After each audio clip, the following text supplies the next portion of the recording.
আসসালামু আলাইকুম। সম্প্রতি কয়েকটা ঘটনা নিয়ে কথা বলা খুব জরুরি মনে করলাম।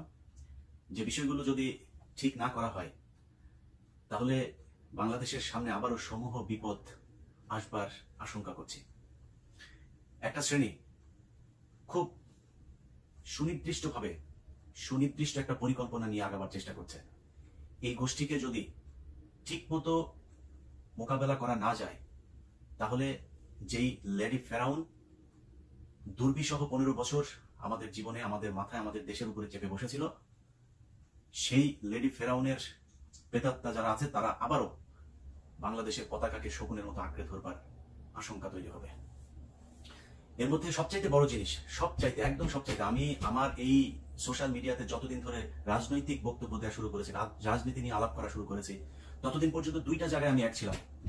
আপনারা বাংলাদেশের প্রশাসন থেকে শুরু করে যত বিজ্ঞ মানুষজন আছেন, আমার চাইতে বহু জ্ঞানী গুণীরা আছেন, আপনাদের কাছে অনুরোধ, এই দুইটা জায়গা আপনাদেরকে ঠিকভাবে মোকাবেলা করতে হবে। এর মধ্যে একটা হচ্ছে ভারত, আরেকটা আওয়ামী লীগ। আওয়ামী লীগ মানে শুধু আওয়ামী লীগ দল না, আওয়ামী লীগ মানে শেখ হাসিনা, শেখ মুজিব। 32 নম্বরে লুঙ্গি ডান্স আপনার গান হয়েছে 15 আগস্টে, সেটা নিয়ে আমি কয়েকজন সমন্বয়কেরও খুব নরম সুর দেখলাম। আমি তাদের প্রতি সম্মান রেখে বলছি, ভাই আপনারা বাংলাদেশে মেজর ডালিম বীর যোদ্ধা, তারপরে কর্নেল রশিদ, মেজর বজলুল হুদা থেকে শুরু করে আরো যারা 15 আগস্টে যাদেরকে বলা হয়েছে যে তারা শেখ হাসিনার পরিবারের খুনের সাথে জড়িত ছিল, সেটা করা ফরজ ছিল। আমার যদি ফাঁসিও হয়, আমি সারা জীবন এটা বলে যাব যে সেই অবস্থায় তাদেরকে বাংলাদেশের ক্ষমতাচ্যুত করা ফরজ ছিল। আমাদের বাংলাদেশকে আজকে যেমন স্বাধীনতা আমরা পেয়েছি, প্রতিটা মানুষ যার ঘরে ভাত নেই সেও মনে হচ্ছে হাত ছেড়ে বেঁচেছে, যে একটা বিশাল বড় বোঝা বাংলাদেশের মানুষের মাথা থেকে গিয়েছে। 15 আগস্টে ঠিক এরকম একটা পরিস্থিতি ছিল। আমরা ওই সময়ের বই, পত্র, পত্রিকা, বিদেশি মিডিয়ার যে সংবাদ, সেগুলো থেকে যেটা জেনেছি যে শেখ মুজিব, তার পরিবার, আত্মীয় স্বজন, তার কয়েকটা বাহিনী, রক্ষী বাহিনী, নীল বাহিনী, লাল বাহিনী, এসব বাহিনী দিয়ে, মনির বাহিনী, এগুলো দিয়ে যে পরিস্থিতি বাংলাদেশে তৈরি করেছে তা আজকের চাইতেও ভয়ঙ্কর।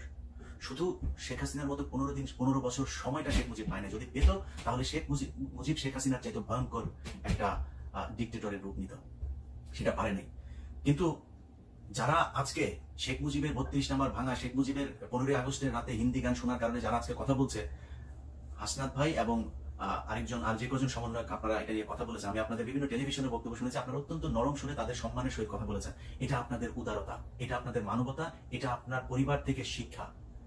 কিন্তু আপনাকে বুঝতে হবে যে এই দেশে বর্তমানের যেই ভয়ঙ্কর পরিস্থিতি শেখ হাসিনা তৈরি করে গিয়েছে, এটার উদ্যোক্তা হচ্ছে শেখ মুজিবুর রহমান।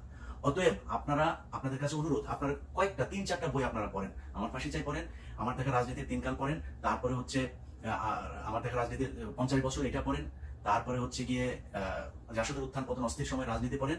স্বাধীনতার দলিল পত্রের 3টা খণ্ড পড়বেন, প্রথম খণ্ড, দ্বিতীয় খণ্ড, তৃতীয় খণ্ড, এই 3টা। এই জিনিসগুলো পড়লে শেখ মুজিবের আসল চেহারা আপনারা বুঝতে পারবেন, প্রতিটা কথার জবাব দিতে পারবেন। যারা আপনাকে কোশ্চেন করছে তাদের কাছে বলতে পারবেন যে শেখ মুজিবকে কেন এত সম্মান করতে হবে। শেখ মুজিব এই দেশে দুর্ভিক্ষ এনেছে, শেখ মুজিব এই দেশে লুটপাট করেছে, ব্যাংক লুটের জনক সে, এই দেশে ভোট চুরির জনক সে, সব দুর্নীতি, লুটপাট, ব্যাংক, এই দুর্যোগ, আপনার রেড ক্রিসেন্টের মালামাল, এই সব চুরির মূল হোতা হচ্ছে শেখ মুজিব।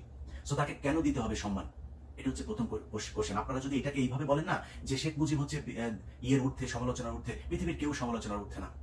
আমি যদি আল্লাহর প্রতি ঈমান আনি, আমাকে আল্লাহর ব্যাপারে কিছু কোশ্চেন আমার মাথায় আসতে হবে, আমি কেন আল্লাহকে বিশ্বাস করবো। এই কোশ্চেন নিয়ে, উত্তর নিয়ে যদি আমি ঈমান আনি, তাহলে আমার ঈমান অনেক শক্ত হবে। আর যদি এমনিতেই জন্ম নিয়েছি মুসলমান পরিবারে, লা ইলাহা ইল্লাল্লাহ মুহাম্মাদুর রাসূলুল্লাহ বলছি আর আমি মুসলমান হয়ে গেছি, এই ঈমানের সমস্যা আছে। এটা যদি এই বিপদের মুহূর্তে যদি পরীক্ষা দিতে হয়, তাহলে ঈমানটা থাকবে না ঠিক মতো। সো শেখ মুজিবের ব্যাপারে বিতর্কের ঊর্ধ্বে সে মানুষ, সে বিতর্কের ঊর্ধ্বে হবে কেন? আমার কিছু কোশ্চেনের জবাব দিতে হবে। 72 থেকে 75 পর্যন্ত বাংলাদেশে স্বাধীনতার ঘোষণাপত্র পাল্টানো, 73-এর নির্বাচন, 72-এর রক্ষী বাহিনী গঠন, তারপরে যা এই যে ঘটনাগুলো, 75-এ এসে তারপরে বাকশাল টাকশাল তৈরি করা, 74-এর দুর্ভিক্ষ, রক্ষী বাহিনী, লাল বাহিনী, নীল বাহিনী, মনির যে বাহিনী, তোফায়েলের বাহিনী, এগুলো কেন করেছিল? এই প্রশ্নের জবাব দিতে হবে। তখন বোঝা যাবে যে আসলে শেখ মুজিব হচ্ছে আপনার ঊর্ধ্বে, কোনো বিতর্কের ঊর্ধ্বে। এটা নিয়ে এত সহজভাবে করা যাবে না। এটা যদি সহজভাবে, আপনারা কিছু লোকজন আছে, ওই যে আপনার প্রস্টিটিউট একটা আছে রোকেয়া প্রাচী, সে গিয়ে আপনার বসেছে 32, এমনিতেই বসে নাই, এগুলোকে বসানো হচ্ছে টাকা পয়সা দিয়ে, মানে যেহেতু আওয়ামী লীগ সরাসরি যেতে পারছে না, এগুলোকে বসানো হচ্ছে। কয়েকজন আওয়ামী লীগের লোকজন তারা ওখানে গিয়েছে, তাদেরকে কান ধরে উঠবোস করানো হচ্ছে। কান ধরে না, ওদেরকে ন্যাংটা করে, জায়গা ছিল না, জায়গাটাও খুলে ন্যাংটা করে ওদেরকে ঘুরাইতে হতো। এটা নিয়ে এখন যারা কথা বলছে, তারা এই তাদের ফেসবুক প্রোফাইলে যান, ঠিক 5 তারিখের আগেও তারা কোনোদিন একটা শব্দ করে না এই দেশের মানুষের পক্ষে, একটা শব্দ করে না আওয়ামী লীগের পক্ষে। অথচ এই আওয়ামী লীগ বাংলাদেশে তার আগের 15 বছর আলেমদের উপরে নির্যাতন, সাধারণ মানুষকে গুম করা, যাকে তাকে যা মনে চায় তাই করেছে। কেউ এই সুশীলরা কোনো কথা বলে নাই।